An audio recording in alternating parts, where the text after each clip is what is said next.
We spend a lot of time focusing on what players we think will score points, what players we think may be overrated. And honestly, one of the most important things that you can do in general is just have a great grasp on strategy, not just in the general, but specifically for your exact team and your exact league settings. So I want to talk about a couple different things here. I want to look at some real life trades and talk about how you should be implementing these for your exact fantasy football team. The first thing that I want to be looking at will be the scoring of your league. I get a lot of questions every single night in our live stream saying, oh, okay, should I make this deal? It's a PPR format. It's a half PPR league. It's a non-PPR league. But sometimes those questions don't even tell me the scoring. And that's going to be one of the most important determining factors on how we should be accurately evaluating running backs versus wide receivers. And honestly, going from non-PPR to PPR is going to have an impact when it comes to the quarterback position as well. We'll get to that later on. Now, I want to look at PPR leagues and scoring that we had from last season, and I want to transition this to a non-PPR format because what you're going to find is you're going to be looking at the options specifically for your flex are going to be typically a wide receiver in a full PPR league, whereas in a non-PPR format, you're going to be transitioning over to running back. The top 60 flex options in a PPR format from last season, you had 22 running backs, you had 34 wide receivers, and you only had 4 tight ends. What this tells us you never want to be starting a tight end in your flex. You typically want to go with the wide receiver in a full PPR league, and you probably want to stray away from running back where you can. However, if we transition over to a non-PPR league, you're going to be looking at 33 out of the top 60 players coming from the running back position, only 24 coming from wide receiver, and 3 at tight end. So in that non-PPR format, you're going to be significantly more inclined to build around running back. In that full PPR format, you're going to be more inclined to build around wide receiver. Now, of course, if you're playing in a half PPR league, you just meet it right in the middle, ladies and gentlemen. There, you want to be a little bit more balanced. But what you're also going to find out is if you're going to be looking at the top options, those guys that are actually going to be true league winners. If we look at the top 24 options in a full PPR format, 9 of which will be running back, 12 of which will be wide receiver, and 2 will be tight ends. Where we transition over to a non-PPR format, all of a sudden you have 14 running backs jumping up from 9. So the percentages are going to be skewed at the very top, where the elite level scores in that non-PPR format are going to be running back, and typically your flex options as well. You want to go with the running back position. So just understand with your scoring, what positions are going to be getting a premium placed on them.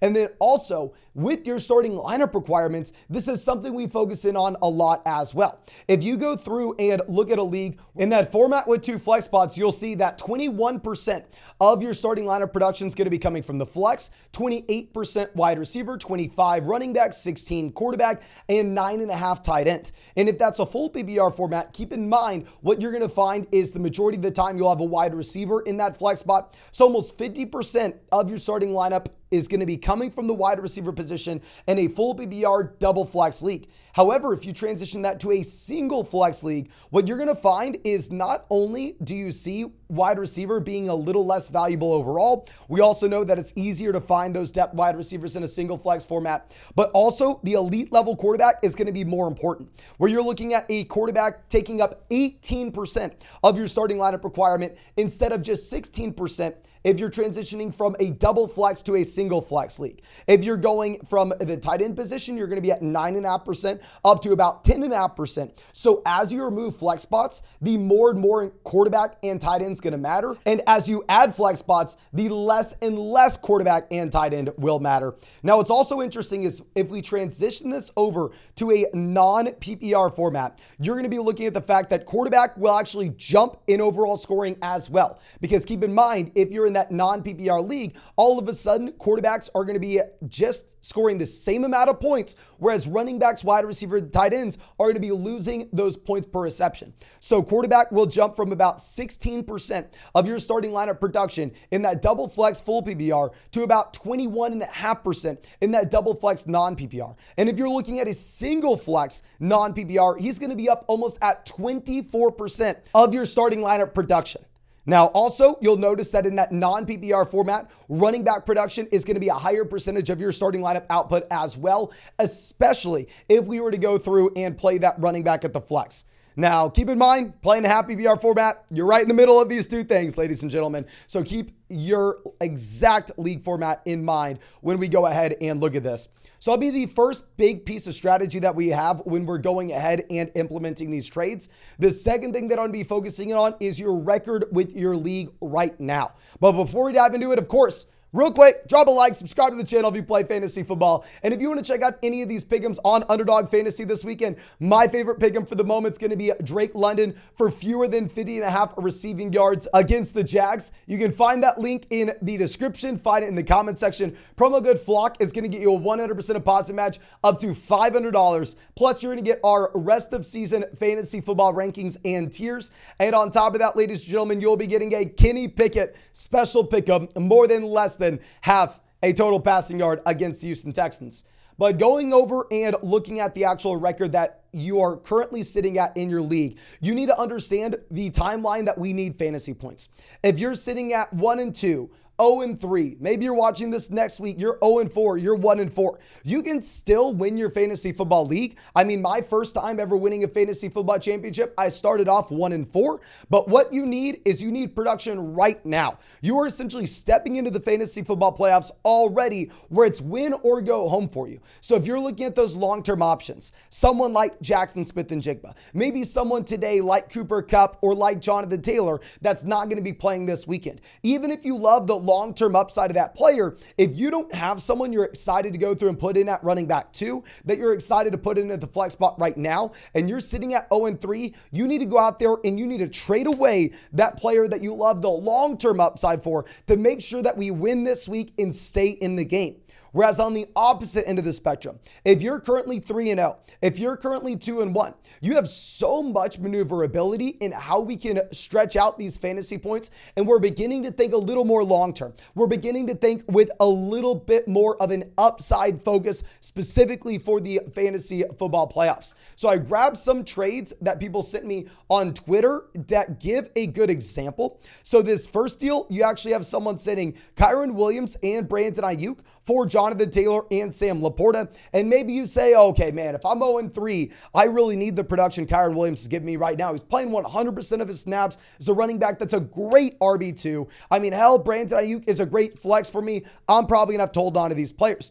However, if you're 3-0 and you're in a situation where you have enough depth for the time being, let's go trade for the rookie tight end. Let's go trade for the guy that's probably going to continue to get better as the season goes on. And also, it doesn't matter if you're not going to get Jonathan Taylor this week. We're thinking more long-term. Even if you're 2-1, even if you're 1-2, potentially, I like this deal. But you can understand how this is a good example of a trade that if a 3-0 team goes and gets Taylor and Laporta, they're definitely winning. And you could see it from the side of an 0-3 team saying, okay, maybe I just need Kyron Williams and Brandon Ayuk if I don't have anybody to start right now. Now, going over to this other team, another good example of a 3-0 roster where Eddie goes out there and he trades away Zay Flowers, Tank Dell, Zach Moss, and in return, you're getting back Jonathan Taylor and DeAndre Hopkins. How I would break this down, let's go, okay, DeAndre Hopkins, Tank Dell, tomato, Jonathan Taylor versus Zay Flowers and Zach Moss. Obviously, you're getting the short-term production here with Zach Moss. I mean, another team's really going to be able to use that production if they're sitting at 0-3 and they need points today. However, Eddie in this instance is sitting at 3-0, where those points today really not going to impact him too much, and it's going to be a much better situation for him to go through and get the long-term upside play of someone like Jonathan Taylor. Our next example, someone traded Raheem Mostert and Chris Godwin for Cooper Kupp. If you're sitting at 3-0, you're sitting at 2-1, probably a good deal, right? Because we go through and we think long-term for Raheem Mostert here. Ultimately, this is a running back that is a dominant producer at this moment, but at the same time, I mean, you may have Jeff Wilson Jr. coming in 2 weeks, expanding his role. And if you're looking at Devon Achane, this is a running back that is a rookie that can go through and expand his own role. So you may in the long term be looking at a 3-man running back by committee in Miami, where we just don't know right now. Obviously, Mostert's a dominant force, but ultimately, if we're thinking long-term, Cooper Kupp is someone that we're probably a little more excited about. Now, our next guy will be trading George Pickens and Kendre Miller for Christian Watson. Now, I understand this isn't the Taylor, this isn't the Kupp. Christian Watson, I mean, hell, you're actually going to get to see him play on Thursday night. I don't know what's happened just yet, but this is a wide receiver that probably is not going to be super productive right away. I mean, at least I'm not starting him on Thursday night. Hopefully, I don't look like an idiot when this comes out, but I love the long-term upside of Christian Watson. I think as the season progresses and he gets further removed away from this hamstring, he is someone that can turn into an every week starter for us. Whereas if you look at George Pickens, this is a wide receiver that 2 weeks from now, when Deontay Johnson comes back in, then maybe you're not too excited about his long-term outlook. Our next team trades away Jerry Jeudy, Brian Robinson for Jonathan Taylor. No-brainer shot at JT there. The team after trades Raheem Mostert and Nico Collins for Josh Jacobs. With Mostert, like we already discussed, you have the long-term red flags, even if he is crushing right now. So these are all great examples of trades. Maybe if you're sitting at 2-1, maybe if you're sitting at 3-0, you would love to go out there and give up more production today for more production tomorrow, if that makes sense. Now, I did see a couple interesting trades that I wanted to go through and look at as well. This one, Rob sends Tua and Jahan Dotson and receives Lamar Jackson, Devonta Smith. If I'm looking at this, if you look at my rest of season rankings on flockfantasy.com, Tua and Lamar Jackson are going to be like neck and neck. Now, obviously this week, you'd way rather have Tua with Lamar going up against Cleveland and Tua in possibly the highest scoring game of the week. But nonetheless, long-term 4-point passing touchdown format, you may opt to have the quarterback that has a little more rushing upside. And I think that they are in a similar tier overall. However, if you're going to be looking at Jahan Dotson and Devonta Smith, this is not a situation where these guys are in a similar tier. This is a situation where you take Devonta Smith, you run because these guys are not even remotely close. So yeah, I really like what this team is doing there and making a lateral move at quarterback. I mean, possibly selling high, buying low on Lamar Jackson and Tua, and then going and getting that upgrade at wide receiver. Now, another deal that was interesting is a pair of two different trades where you had a fantasy guy coming out here trading away James Cook for Michael Thomas and Josh Jacobs. Now, with this trade, I think I would rather have Josh Jacobs over James Cook, but you could talk me. We could go back and forth here. Really, it ultimately is going to be up to you.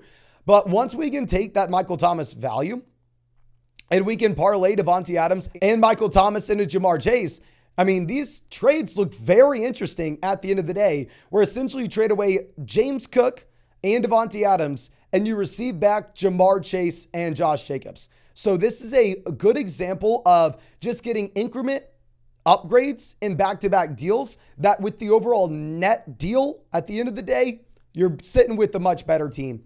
Now, our next team, this goes back to the video we talked about last week. If y'all remember last week, our trade strategy video, just in case you haven't watched it, highly recommend going through it. We compared trading in fantasy football value like a square root curve, right? Where, I mean, value is very, very high at the top, but it exponentially falls down, or I don't know what that word would be, falls down dramatically until it flattens out and all players are about the same.